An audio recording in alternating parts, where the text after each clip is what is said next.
5 अप्रैल को जो ये बिल पास हुआ, इस बिल का नाम उम्मीद दिया गया है, लेकिन उम्मीद की कोई किरण इस बिल में नहीं है। पर फिर भी मैं अपनी बात अगर किसी मुद्दे पे करना चाहती हूँ तो वो उम्मीद के मुद्दे पे करना चाहती हूँ, क्योंकि नाउम्मीदी कुफ्र है, तो हमें उम्मीद रखनी है। और इसका सबसे बड़ा उदाहरण ये है कि सिर्फ 24 सांसद मुसलमान थे जब ये बिल पेश किया गया, लेकिन 232 लोगों ने इसके खिलाफ वोट किया है। तो ये सबसे बड़ा उम्मीदी का हमारा उदाहरण है। और ये जो हमारा मुल्क है, हमारा देश है, इसमें जब भी ऐसे कोई मामले आए, चाहे सीए एनआरसी हो, चाहे किसान आंदोलन हो, तो उसमें हमेशा अगर कामयाबी हमें हासिल हुई है तो तभी हुई है जब पूरा समाज हमारा एकजुट होकर किसी मामले के खिलाफ लड़ा है। आज जैसा नदीम भाई बता रहे थे, प्रशांत भूषण जी ने कहा कि वक्फ की जानकारी बहुत से लोगों को नहीं है, तो हमारी सबसे पहले कोशिश यही होनी चाहिए कि हम जागरूक करें, इन्फॉर्म करें, एजुकेट करें वक्फ के मुद्दे पर अपने सभी हर तबके के लोगों को, क्योंकि जब तक हम एक दूसरे की ढाल नहीं बनेंगे हम इस सरकार से नहीं लड़ सकते। और साथ ही मैं ये भी कहना चाहती हूँ कि इसमें सबसे बड़ा रोल मुझे नहीं लगता पॉलिटिशियंस का होगा, नेताओं का होगा, पार्टियों का होगा। इसमें सबसे बड़ा रोल सिविल सोसाइटी का हो सकता है। तो आज यहाँ सिविल सोसाइटी सब पूरी मौजूद है, अलग अलग तबके से लोग यहाँ पर आए हैं, और हमें ही कोशिश करनी है कि हम वक्फ के बारे में लोगों तक जानकारी पहुंचाएं, उनको एजुकेट करें, ताकि एकजुट होकर हम इसके खिलाफ लड़ सकें। क्योंकि ये लड़ाई सिर्फ एक कौम के खिलाफ नहीं है। आज अगर इसमें मुसलमानों पर सबसे ज्यादा तीखा हमला हो रहा है, तो आगे और भी बहुत लोग हैं जिनके लिए ये सरकार अपने मंसूबे तैयार कर रही है। तो इसीलिए ज़रूरत है हमें सबसे पहले बात उम्मीद की करने की और बात एकजुटता की करने की। तो मेरी आप सब से यही गुजारिश है कि हम लोग संसद में खड़े होकर, हम सब ने, यहाँ सभी लोग जो बैठे हैं, सभी ने वक्फ के खिलाफ अपनी बात रखी। हम कामयाब नहीं हो सके क्योंकि हमारे पास नंबर्स नहीं थे, लेकिन ये लड़ाई अभी भी चल रही है, कोर्ट में चल रही है, और मुझे उम्मीद है कि हमारा कोर्ट इंसाफ करेगा। अभी फैसला रिजर्व रखा गया है। अब अगर बात करें कि हमें इस दौरान क्या करना है, तो इस मुद्दे पर हमारी कई बार बात भी हुई है,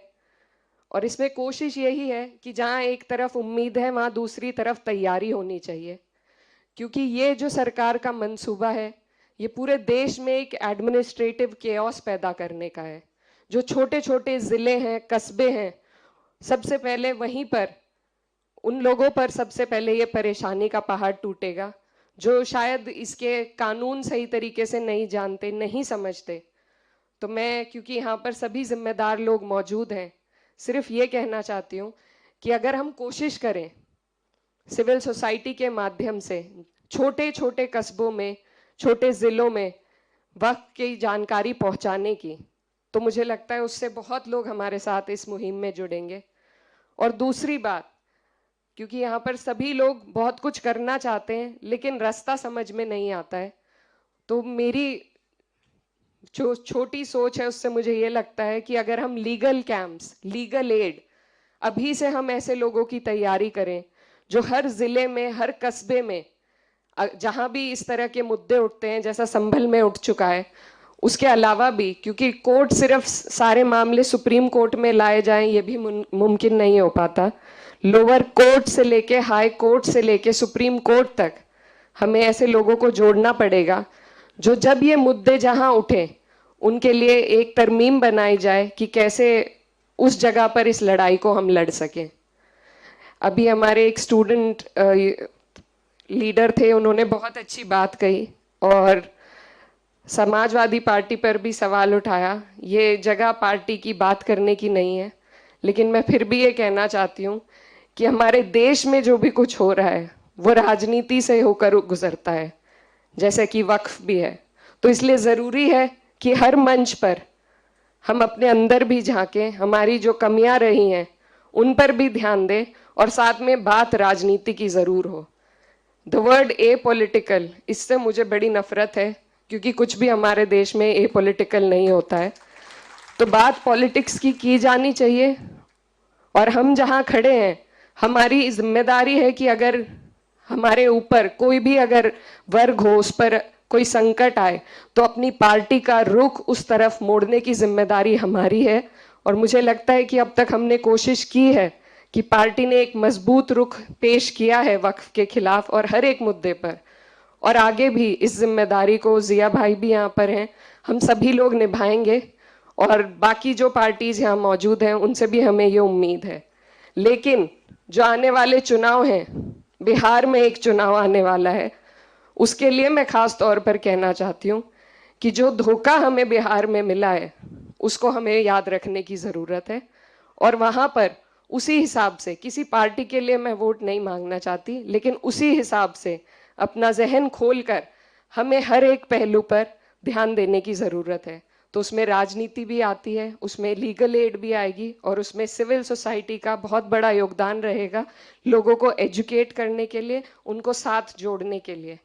ये सरकार जो प्रोपेगेंडा चलाती है,